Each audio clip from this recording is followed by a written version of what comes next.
about your musical journey and how did you get to where you are today? Well, my musical journey started when I was very young, at least in my love of music, because the movie Selena came out when I was like 3, and I was obsessed with it. Always singing, always trying to speak in Spanish. And my parents were like, "Oh, you like singing? You like singing?" I'm like, "Yeah, yeah, yeah." And just like starting there and into middle high school was always in choir, doing something, singing at church, something involving singing. And so when it came time for college, I still loved music and started to be more interested in classical music. And so that's why I decided to pursue that, because I was obsessed with music and couldn't stop learning about it. And so that was, for me, that was the timeline. That was the what do you call it? The progression for me. Just my early love for music, and at a young age singing, and then just letting that flower, letting that bloom. When I was in college, I wanted to do music therapy, and then thought about music education, and then ultimately decided that I was more interested in the purely intellectual side of things. Obviously, music is an art, so you can only make it so intellectual without making it not music anymore.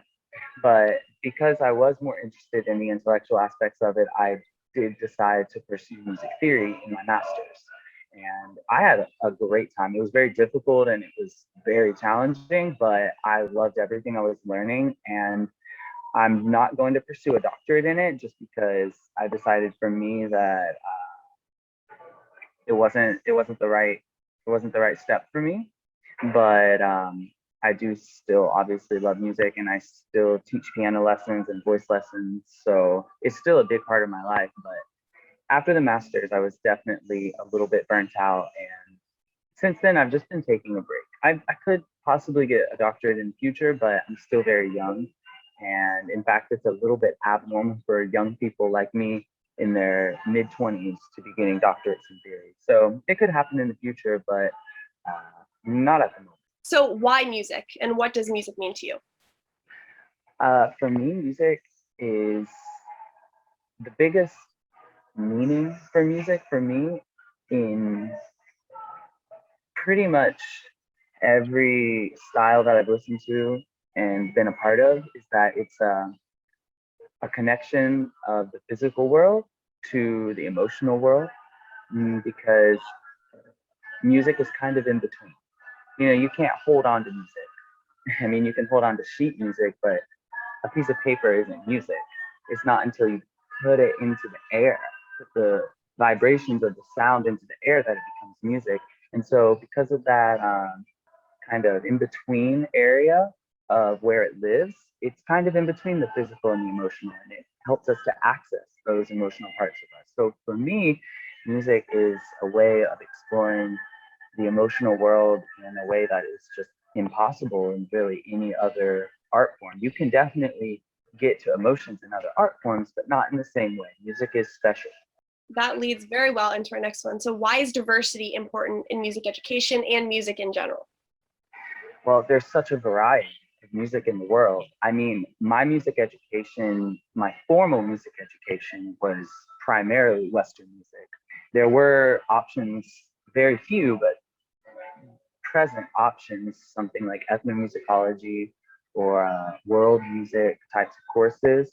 But most of everything I did was centered around the Western tradition, which is good. I mean, the Western tradition is great. It's wonderful. We have so much music from that area. We know so much about it, and definitely it's definitely still a big part of all music today. But I've realized since graduating and being immersed in different cultures that there's so much out there. And I think if you don't have diversity, you're just really doing a disservice to the students. You're doing a disservice to their education, because it's not just one style of music that is worth studying, worth being a part of. There's styles from Central America, South America, Asian styles, even I guess Russia would be considered Western, but there's a lot of Russian music that like folk music that isn't really talked about very much, but is very important. At least, even if you don't like it, if your students are like, "Oh, I don't like this," it's good for them to be exposed to it because there might be a student that does like it. You know, if you never hear something, if you're never exposed to something, then you're never going to know it exists. You are limiting your education, you're limiting your circle of knowledge when you only have a limited source of diversity, a limited group of people and types of music that you study. So I think it's very important for uh, just the education, just the knowledge of seeing what's out there because these students that you're teaching are young. It's your job to bring to the table everything that you can. And I think if you don't have diversity, then you're not really bringing everything you can to the table. Yeah, I talked in with one of the other interviewers. I think we oftentimes say world music and do African drumming from like South Africa, from one place in Africa, and call it a day. And I think Yeah. that's dangerous. Yes, because Like, that's not world music, that's African music. That's one specific point of African music. The mhm, world is very large. yeah. And I think, yeah, so that can be very dangerous. And I think that that's kind of what American general music has kind of turned to, which Mhm. isn't great. It's good that we're doing that, but Yeah, it's not it's a good. good start. It's a good beginning, but it's not the end. It's Mhm. barely the surface, to be honest. Why is it important for young musicians to see an array of composers performed? I think it's important because people need to know that, okay, maybe you've exposed them to these different styles, but they may only feel like they're appropriate in certain settings. And maybe it's true, certain settings are better, more appropriate, but it's not every different type of style. And in fact, you can put a more orchestral or band, like marching band um, environment. You can put those styles in a different environment and get a totally new appreciation and understanding of that music because of its change of environment.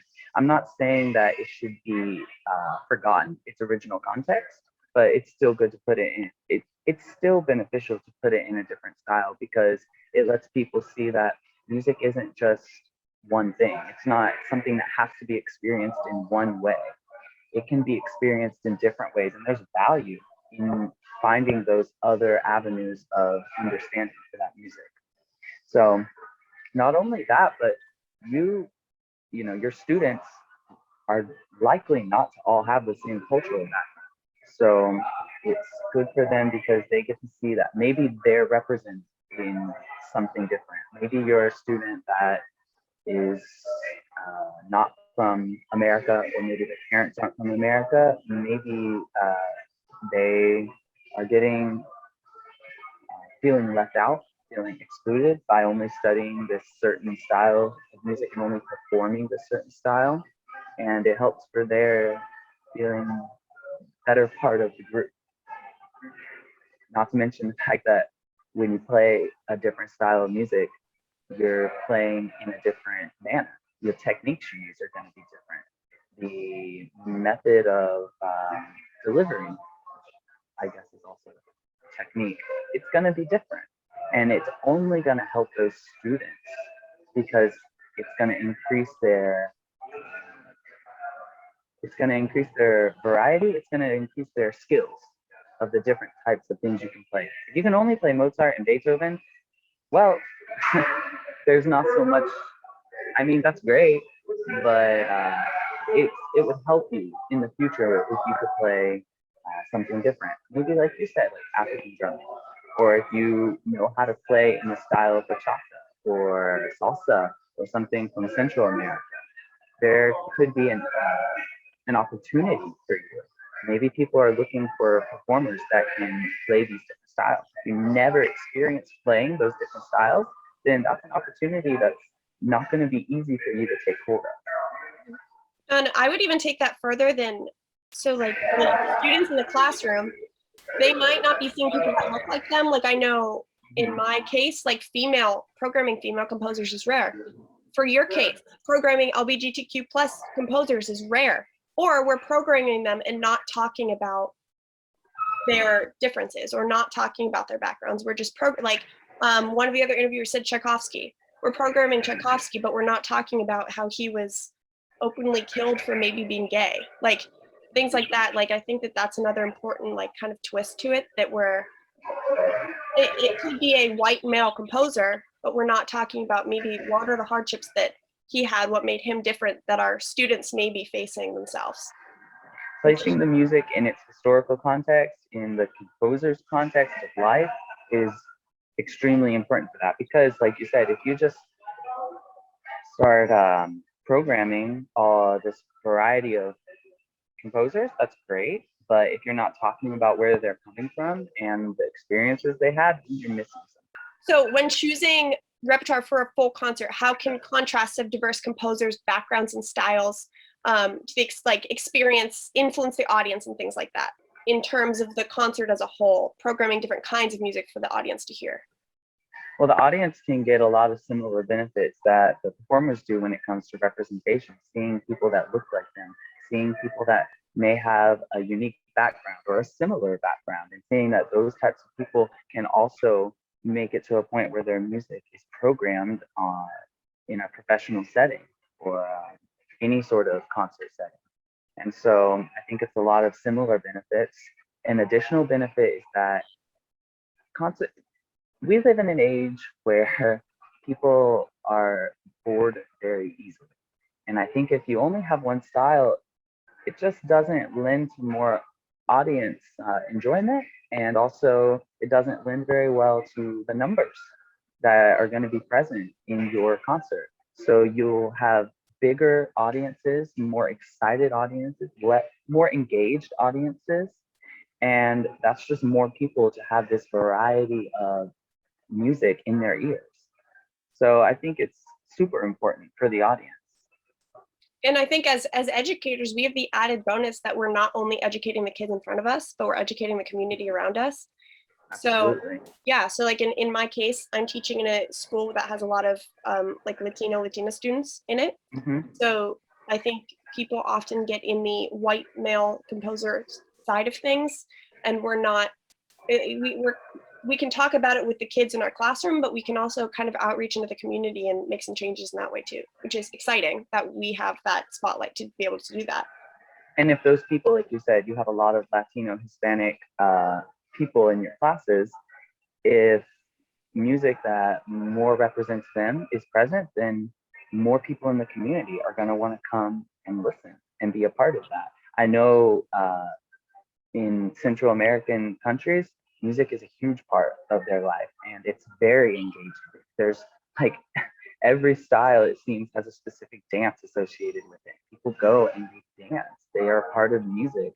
And every person that I've met, or most people that I've met that are part of that community, really enjoy going to venues that cater to that cultural heritage.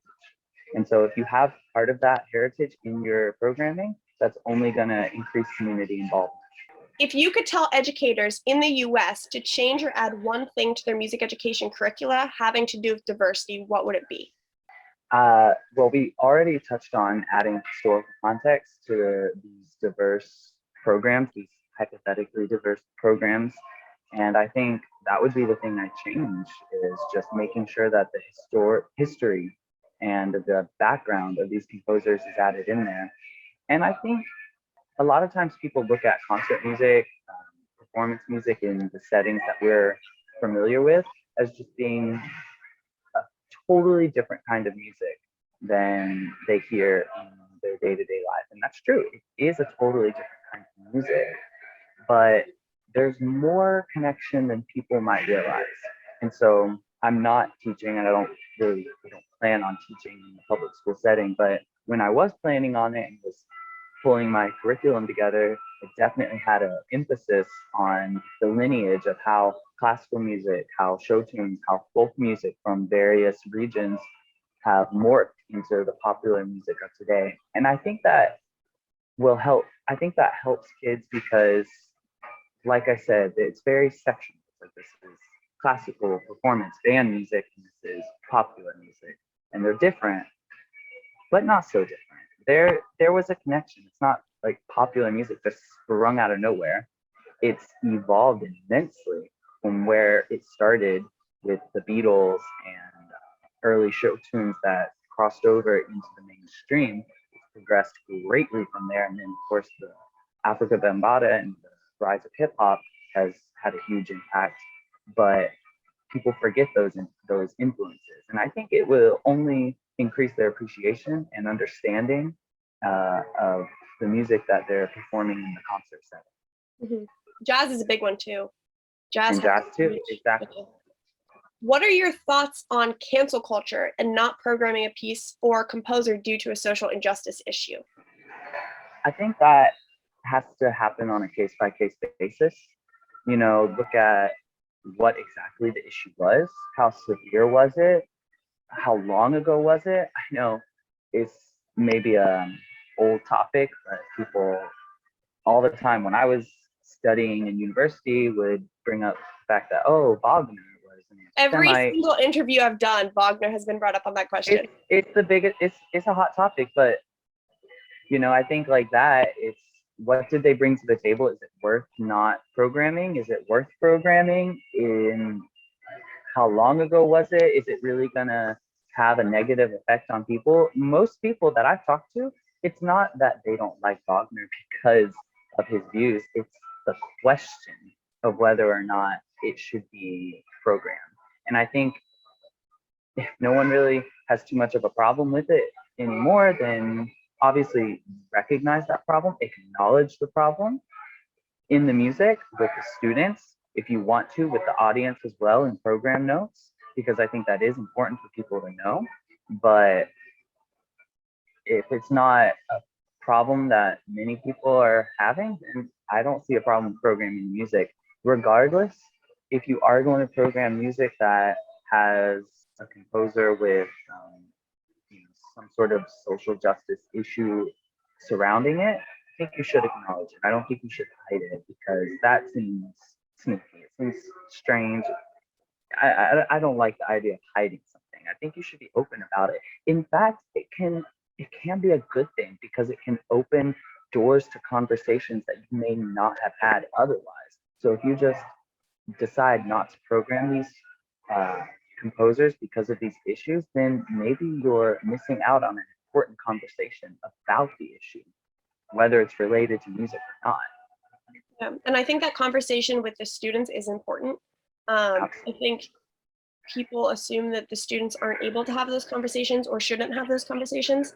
And I think that we a lot of times create a very open and welcoming place in our ensembles, and that is some of the best times to have those kind of conversations and to just talk about the composers and talk about their life and stuff that maybe they can't do in a history class or a math class, which is awesome. Yeah, students are a lot more capable than people give them credit for, and I think in the right setting, with the right mediator, that's you, with the right environment, those conversations can absolutely be had.